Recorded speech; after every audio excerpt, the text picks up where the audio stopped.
नमस्कार साथियों। ओम लाइब्रेरी के इस करंट अफेयर्स के सेशन में आप सभी का हार्दिक स्वागत है। शुरू करते हैं आज के करंट अफेयर्स का सेशन। दोस्तों, आज के करंट अफेयर्स के सेशन पर आगे बढ़ें इससे पहले सबसे पहले कल का प्रश्न देख लेते हैं। हाल ही में डाक विभाग ने डाक योजनाओं की 100% ग्रामीण कवरेज सुनिश्चित करने के लिए कौन सी योजना की शुरुआत की? तो यह योजना थी 5 स्टार डाक। दोस्तों, आज है इंजीनियर्स डे और आप सभी को इंजीनियर्स डे की हार्दिक शुभकामनाएं। आज के करंट अफेयर्स के पहले क्विक रिविजन्स कर लेते हैं 14 सितंबर के करंट अफेयर्स का। किस राज्य ने स्वच्छता कर्मचारियों के लिए ग्रामीण योजना की शुरुआत की? तो यह शुरुआत की है ओडिशा ने। किस मंत्रालय ने climate smart cities assessment framework launch किया है? तो यह आवास और शहरी मामलों के मंत्रालय ने लॉन्च किया है। किस राज्य ने भारत का सबसे बड़ा पिगरी मिशन लॉन्च किया है? तो यह मेघालय ने लॉन्च किया है। हाल ही में किस राज्य ने सुजूब साथी परियोजना की शुरुआत की है को लॉन्च के लिए WSIS पुरस्कार जीता है? तो यह पश्चिम बंगाल ने जीता है। किस राज्य में लघु उद्योगों के सशक्तिकरण के लिए सिडबी के साथ साझेदारी की है? तो यह राजस्थान ने की हुई है। यूनिसेफ इंडिया में बच्चों के अधिकारों के लिए अभियान फॉर एवरी चाइल्ड के सेलिब्रिटीज एडवोकेट किसे बनाया गया है? तो यह आयुष्मान खुराना को बनाया गया है। यूके ने किस देश के साथ पहला मेजर पोस्ट ब्रेक्जिट समझौता साइन किया है? तो यह जापान के साथ समझौता साइन किया गया है।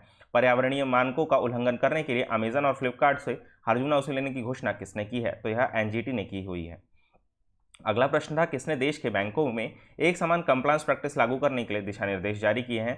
तो यह आरबीआई द्वारा दिशा निर्देश जारी किए गए हैं। किस संगठन ने central bank digital currency testing platform launch किया है? तो यह मास्टर कार्ड ने लॉन्च किया है। हाल ही में किसने कैश एडवांस नामक क्रेडिट सुविधा शुरू की है? तो यह शुरू की है रोजर पे ने। वर्ल्ड नंबर 9 जापान की नाओमी ओसाका ने विक्टोरिया ओरेंजा को हराकर कौन सा ग्रैंड स्लैम जीत लिया है? तो यह इनका थर्ड ग्रैंड स्लैम था और इन्होंने हाल ही में यूएस ओपन जीता हुआ है। दोस्तों, यदि आप इस वीडियो की पीडीएफ प्राप्त करना चाहते हैं तो आप इसे हमारे टेलीग्राम चैनल से डाउनलोड कर सकते हैं। चलिए बढ़ते हैं सबसे पहले आज के पहले प्रश्न की ओर। हाल ही में किस राज्य ने मेरा परिवार मेरी जिम्मेदारी लॉन्च किया है? तो इसका सही उत्तर होगा इसे कर्नाटक महाराष्ट्र सरकार ने लॉन्च किया है।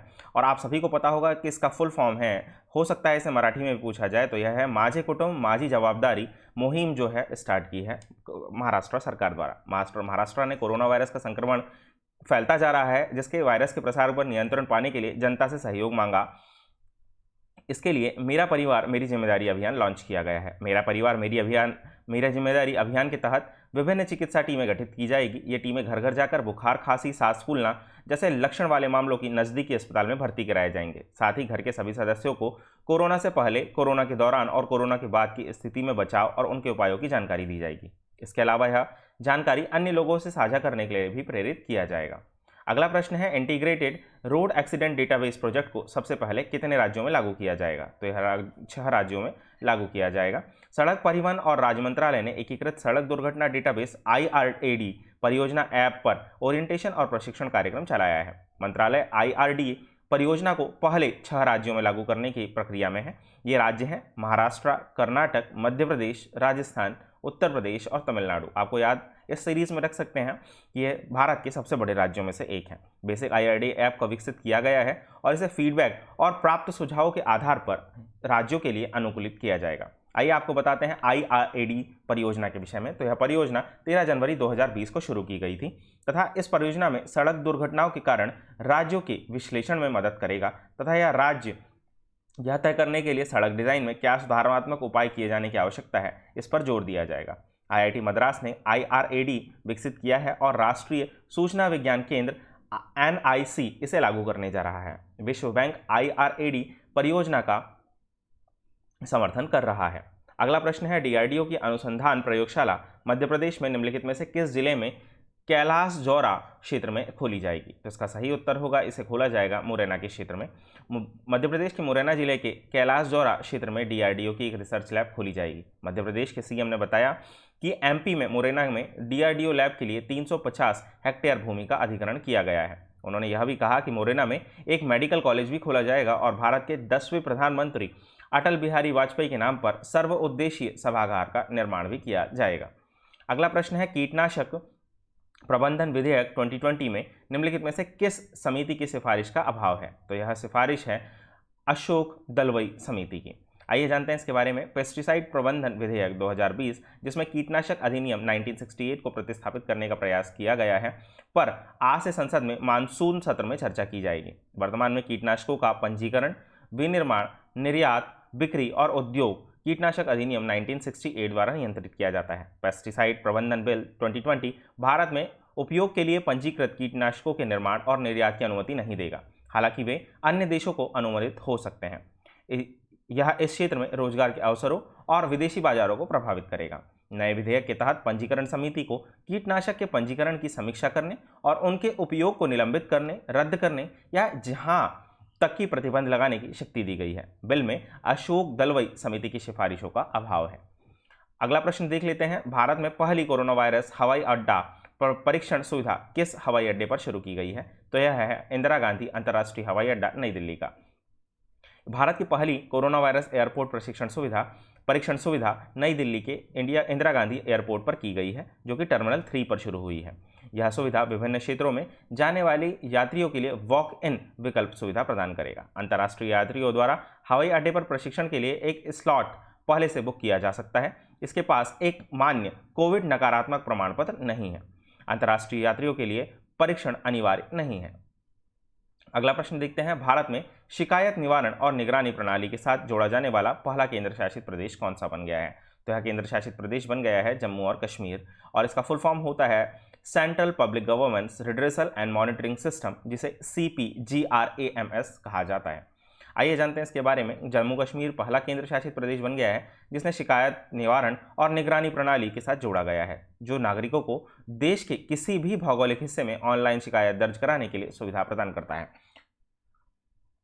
इसको अभी पायलट प्रोजेक्ट के तौर पर जम्मू और कश्मीर, श्रीनगर, रियासी जिलों में शुरू किया गया है। तो यह प्रणाली वर्ष 2018 में सरकार द्वारा शुरू किया गया मौजूदा शिकायत निवारण तंत्र को प्रतिस्थापित करेगा। केंद्रीकृत GRAMS होता क्या है? तो यह राष्ट्रीय सूचना विज्ञान केंद्र, इलेक्ट्रॉनिक्स और IT मंत्रालय, सार्वजनिक शिकायत निर्देशालय और प्रशासनिक सुधार और सार्वजनिक शिकायत विभाग के सहयोग से विकसित किया गया था।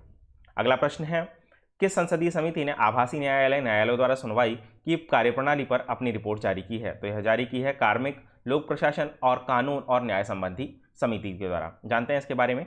कार्मिक, लोक प्रशासन, कानून और न्याय संबंधी समिति ने आभासी न्यायालय की सुनवाई की कार्यप्रणाली पर अपनी रिपोर्ट प्रस्तुत की है। कोविड-19 परिदृश्य के पश्चात भी आभासी न्यायालय या वर्चुअल कोर्ट्स को जारी रखा जाए और ट्रैफिक चालन और अन्य छोटे अपराधों से संबंधित एक निश्चित श्रेणी के मामलों को नियमित अदालत से आवासीय अदालतों में स्थानांतरित किया जाना चाहिए। इससे नियमित अदालतों में लंबित मामलों में कमी आएगी। इलेक्ट्रॉनिक्स और सूचना प्रौद्योगिकी मंत्रालय को डेटा गोपनीयता और डेटा सुरक्षा संबंधी चिंताओं का समाधान करना चाहिए। आइए बताते हैं समिति के बारे में। तो यह कानून और न्याय मंत्रालय और कार्मिक, लोक शिकायत और पेंशन मंत्रालय के दायरे में एक संसदीय स्थायी समिति होती है। अगला प्रश्न है, हाल ही में एक अध्ययन के अनुसार निम्नलिखित में से कौन सा बेसिन मीथेन ईंधन का एक उत्कृष्ट स्रोत बन गया है? तो इसका सही उत्तर होगा कृष्णा और गोदावरी बेसिन मीथेन ईंधन का एक प्रमुख उत्कृष्ट स्रोत बन गया है। अग्रकर रिसर्च इंस्टीट्यूट भारत सरकार के विज्ञान और प्रौद्योगिकी विभाग द्वारा एक स्वायत्त संस्थान के शोधकर्ताओं द्वारा किए गए एक हालिया अध्ययन में यह पाया गया है कि कृष्णा गोदावरी केजी बेसिन में जमा होने वाला मीथेन हाइड्रेट एक समृद्ध स्रोत है, जो मीथेन एक प्राकृतिक गैस की पर्याप्त आपूर्ति सुनिश्चित करेगा। इसका महत्व बता देते हैं। तो यह एक स्वच्छ और किफ़ायती ईंधन है तथा यह अनुमान लगाया है कि 1 घन मीटर मीथेन हाइड्रेट में 160 से 180 घन मीटर मीथेन होता है। कृष्णा गोदावरी बेसिन यह देश के पूर्वी तट पर आंध्र प्रदेश में कृष्णा और गोदावरी नदियों के कुल 50,000 वर्ग किलोमीटर क्षेत्र में फैला हुआ है। आइए मैप में देखते हैं कृष्णा गोदावरी बेसिन के बारे में। तो जैसा कि आप मैप में देख पा रहे होंगे, ये जो क्षेत्र है ये कृष्णा गोदावरी बेसिन का क्षेत्र है, जिसे मैंने यहाँ पर जूम मैप में भी आप सभी को दिखाया हुआ है। साथ ही सैटेलाइट मैप में भी आप यहाँ पर कृष्णा गोदावरी ऑफशोर को देख सकते हैं, Godavari offshore and Krishna offshore. आपको इनकी उत्तर से दक्षिण की तरफ लोकेशन याद रखना होगा। तो सबसे पहले गोदावरी बेसिन है, उसके बाद कृष्णा बेसिन आता है उत्तर से दक्षिण की तरफ में, और इस तरीके से आप मैप में इसे देख सकते हैं। किस मंत्रालय ने खनन मंत्रालय की NPV शुल्क माफी मांग याचिका को खारिज कर दिया है? तो यह है पर्यावरण, वन और जलवायु परिवर्तन मंत्रालय का। हाल ही में पर्यावरण मंत्रालय ने केंद्रीय खनन मंत्रालय द्वारा वन्य क्षेत्रों में पूर्वेक्षण तथा अन्वेषण हेतु शुद्ध वर्तमान मूल्य NVP शुल्कों में माफ किए जाने की मांग को खारिज कर दिया है। आइए जानते हैं NPV होता क्या है। यह उस मूल्य के मौद्रिक सन्निकटन या मॉनेटरी अप्रोक्सीमेशन होता है जो वनभूमि के किसी भाग को नष्ट किए जाने के कारण खो दिया जाता है। छूट मांग का कारण अन्वेषण के लिए चुने गए सभी क्षेत्रों को खदानों में परिवर्तित नहीं किया जा सकता, बल्कि इनमें से मात्र 1% पर ही खनन के लिए परिवर्तित किया जा सकता है। इसे क्यों खारिज कर दिया गया? तो पर्यावरण मंत्रालय ने कहा है कि सर्वोच्च न्यायालय के निर्देशों के अनुसार इस तरह की छूट देना अनुचित होगा, इसीलिए इसे खारिज कर दिया गया है। हाल ही में किस राज्य सरकार ने उच्च न्यायालय, जिला अदालतों, प्रशासनिक भवनों आदि के लिए विशेष बल गठित करने की घोषणा की है? तो यह घोषित की है उत्तर प्रदेश सरकार ने। आइए जान लेते हैं उत्तर प्रदेश सरकार की अन्य योजनाओं के बारे में। तो बाल श्रमिक योजना वर्चुअल अदालतों के जरिए सुनवाई करने वाला पहला राज्य बना था। प्रवासी राज्य राहत मित्र भी इसे ने स्टार्ट की थी। आयुष कवच ऐप स्टार्ट किया और मडुहीडा में railway station, Banaras railway station बनाया गया। हाल ही में येशुहिदे सुगा को किस देश का नया प्रधानमंत्री बनाया गया है? तो यह बनाया गया है जापान का प्रधानमंत्री।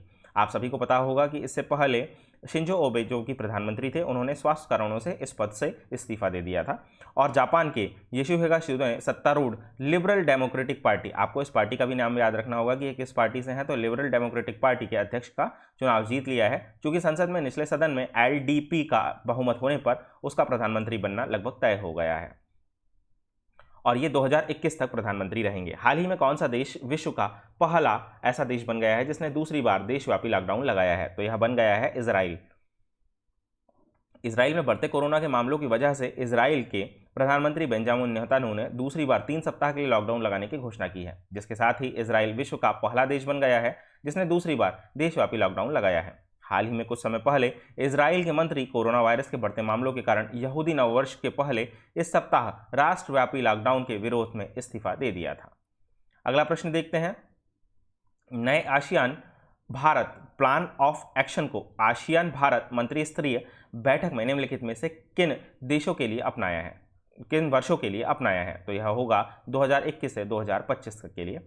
आसियान भारत मंत्री स्तरीय बैठक के नए आसियान भारत योजना 2021-2025 को अपनाया गया है। बैठक की अध्यक्षता विदेश मंत्री एस जयशंकर प्रसाद और थाईलैंड के विदेश मंत्री डॉन प्रदुनविनई ने संयुक्त रूप से की थी। 10 एशियान राज्य समूहों और भारत के विदेश मंत्रियों की बैठक में भाग लिया तथा बैठक में कई क्षेत्रों में आसियान भारत रणनीतिक साझेदारी की स्थिति और आसियान भारत योजना 2016-2020 के कार्यान्वयन की में प्रगति की समीक्षा की गई। बैठक के दौरान आगामी 17वें आसियान भारत शिखर सम्मेलन की तैयारी की समीक्षा की गई तथा नवंबर 2019 में बैंकॉक में आयोजित 16वां आसियान भारत शिखर सम्मेलन नवंबर 2019 में आयोजित किया गया था। आइए आसियान की स्थिति को देख लेते हैं। तो आसियान के देशों के बारे में जानकारी ले लेते हैं। इसमें Myanmar, Thailand, Laos, Vietnam, Philippines, Brunei, Malaysia, Cambodia, Indonesia और सिंगापुर, ये सभी आसियान की 10 कंट्रीज़ हैं। जान लेते हैं आसियान के फुल फॉर्म के बारे में। तो इसे कहा जाता है दक्षिण पूर्व एशियाई देशों का संगठन। इसकी स्थापना 8 अगस्त 1968 को हुई थी तथा आसियान में दक्षिण पूर्व एशिया के 10 देश शामिल हैं, जिसमें मैंने आपको मैप में बताया Indonesia, Thailand, Malaysia, Singapore, Philippines, Vietnam, Brunei, Myanmar, Cambodia और लाओस है। आसियान भारत का चौथा सबसे बड़ा व्यापारिक भागीदार है और इसका मुख्यालय इंडोनेशिया जकार्ता में है। आसियान भारत संबंधों को 2012 में स्थापित किया गया था तथा आसियान भारत रणनीतिक साझेदारी को इसके द्वारा उन्नत किया गया। आसियान भारत विदेशी मंत्रियों की बैठक आसियान भारत योजना 2015-2020 को 2015 में अपनाया गया था। अगला प्रश्न है, हाल ही में 27वें एशियन रीजनल प्लेटफॉर्म में भारत का प्रतिनिधित्व किसने किया? तो यह प्रतिनिधित्व किया है वी मुरलीधरन ने।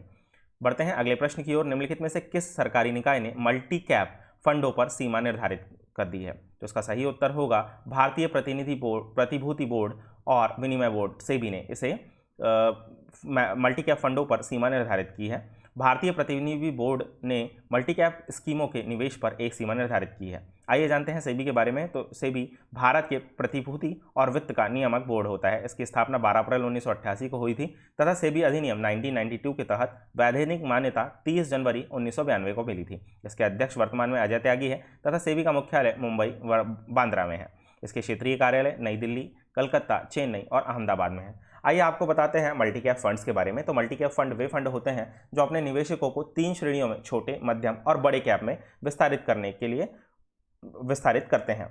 परिवर्तित नियम जान लेते हैं। तो मल्टी कैप फंड के तहत इक्विटी में 65% का निवेश इक्विटी में अपने कुल संपत्ति का 75% निवेश करने के लिए बढ़ाया गया है। लार्ज कैप कंपनियां मिड कैप कंपनियों और स्मॉल कैप कंपनियों के बीच प्रत्येक में 25% की न्यूनतम हिस्सेदारी के साथ 75% का न्यूनतम निवेश आवंटित किया जाना है।